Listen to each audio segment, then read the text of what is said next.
সঙ্গীত সম্রাট মোহাম্মদ রফি সাহেবের ৪৪তম প্রয়াণ বার্ষিকীতে শ্রদ্ধাঞ্জলি। বর্ধমান মোহাম্মদ রফি ফ্যান্স ক্লাবের তরফ থেকে আমন্ত্রণ করার জন্য খুব ভালো লেগেছে। প্রতি বছরের নয়, রফি ফ্যান্স ক্লাব আমাদের এই পাকা সোডার পুজো প্রতি বছর আজকের দিনে ওনার যে প্রয়াণ দিবস সেটাকে শ্রদ্ধা জানানোর জন্য আমরা সাংস্কৃতিক অনুষ্ঠান করে থাকি। তো এই প্রাকৃতিক দুর্যোগের জন্য গতবারে আমরা দুদিন ধরে সঠিকভাবে আমরা সাংস্কৃতিক অনুষ্ঠান করতে পারি না। আমাদের সম্মানীয় বিধায়ক এসে বলেছিলেন যে তোমরা এরপরে প্রোগ্রামটা পারলে ওনার জন্মদিনের পর।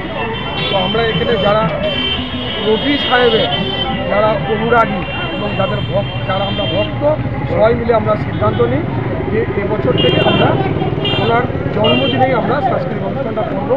তো আজকে রফি ফ্যান্স ক্লাব আজকে ওনার শ্রদ্ধা জ্ঞাপন করার জন্য সকালবেলা থেকে মাল্যদান করার জন্য আমরা সবাই এসেছি এবং গোটা বর্ধমান শহর শুধু নয়, বাইরে থেকেও বহু মানুষ ওনাকে শ্রদ্ধাঞ্জলি করতে এসেছে। মোহাম্মদ রফি শুধু সঙ্গীতজ্ঞ নয়, সঙ্গীতের দিকপাল নন। মোহাম্মদ রফি হচ্ছে সাম্প্রদায়িক সম্প্রীতির একমাত্র উদাহরণ। সঙ্গীত মানুষকে যে জায়গায় নিয়ে যায়, মানুষের সেখানে বর্ণ বিদ্বেষ ধর্ম কিছু থাকে না। সেখানে মোহাম্মদ রফি একটা উদাহরণ। মোহাম্মদ রফির মাধ্যমে অগণিত মানুষ শুধু ভারতবর্ষ নয়, পৃথিবীর সমস্ত মানুষ তার গানে মুগ্ধ হয়ে বিভিন্ন সময়ে বিভিন্ন রকম মনোরঞ্জন করেছে। তার ওনার আজকে ৪০তম মৃত্যুবার্ষিকী। প্রত্যেক বছর রফি ফ্যান ক্লাব আমাকে আমন্ত্রণ করেন, আসি। এবারে প্রাকৃতিক দুর্যোগের জন্য সাংস্কৃতিক অনুষ্ঠানটা হচ্ছে না। তার জন্মদিনে ডিসেম্বর মাসের ২৪ তারিখ পালন করবে। আজকে তার প্রয়াণ দিবস। সেই ৪০তম প্রয়াণ দিবসে আমরা খুবই শোকাহত। সেই শোক পালন করতেই আজকে যেহেতু তার মৃত্যু দিবস আমাকে আমন্ত্রণ করেছিল, এসেছি। আমরা আজকের দিনটা মর্মাহত, তার জন্মদিনটা অবশ্যই ভালোবাসি। আপনারা সবাই জানেন যে ইনি একজন সঙ্গীত শিল্পী ছিলেন না, ইনি ছিলেন ভালো মানুষ। রফি সাহেব আপনি দেখবেন পুরোনো দিনের এখনও যারা আমাদের পৃথিবীতে বা আমাদের সঙ্গে যারা এখনও বেঁচে আছে তাদের মুখে একটাই নাম শুনবেন যে রফি সাহেব ভালো গায়ক ছিলেনই, উনি ছিলেন ভালো মানুষ। তো আমরা প্রতি বছর মানে ১৯৯৮ সালে আমাদের এই ফ্যান্স ক্লাবের পথ চলা শুরু। ব্যক্তিগত উদ্যোগে আমি এই ফ্যান্স ক্লাবটি তৈরি করি।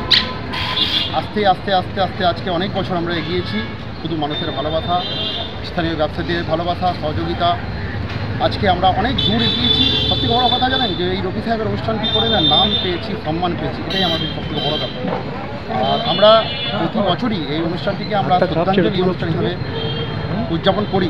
কিন্তু প্রতি বছর অঝরে বৃষ্টি হয়। রফি সাহেব যেদিন মারা গেছিলেন সেই জন্য এইভাবে আসমান থেকে বৃষ্টি হয়েছিল, মানে উপরবেলা অবধি কান্না কেটেছিলেন, এটাই নাকি সবাই বলে। তো আমরা সেই বৃষ্টির জন্য অনেক মানুষ দেখতে পাই না, বাইরে থেকে আসে। তো আমরা গত বছরই আমরা এটা নিয়ে একটা সিদ্ধান্ত নিই যে আমরা এই অনুষ্ঠানটিকে আমরা একটু পরিবর্তন করবো, কারণ অত কিছু করার পর খাটাখাটি করার পর অনুষ্ঠানটি হয় না, বন্ধ হয়ে যায়। তো আমরা সেই জন্য কী করলাম যে এবছরটা আপনাদের মারফত আমরা জানিয়ে রাখি, এই অনুষ্ঠানটি আমরা ২৪শে ডিসেম্বর রফি সাহেবের জন্মদিন এবং এবছর রফি সাহেবের ১০০তম জন্মদিন হচ্ছে, ওই দিনকে আমরা অনুষ্ঠানটিকে খুব বড় করে করবো। সমগ্র মানুষের সহযোগিতা আমরা কামনা করি। সবাই এটাও জেনে রাখুন, অনুষ্ঠানটি আমাদের রফি ফ্যান্স ক্লাব বর্ধমান পাল্টাপুরের যে অনুষ্ঠানটি হয় এটা কিন্তু আমরা ২৪শে ডিসেম্বর আমরা উদযাপন করতে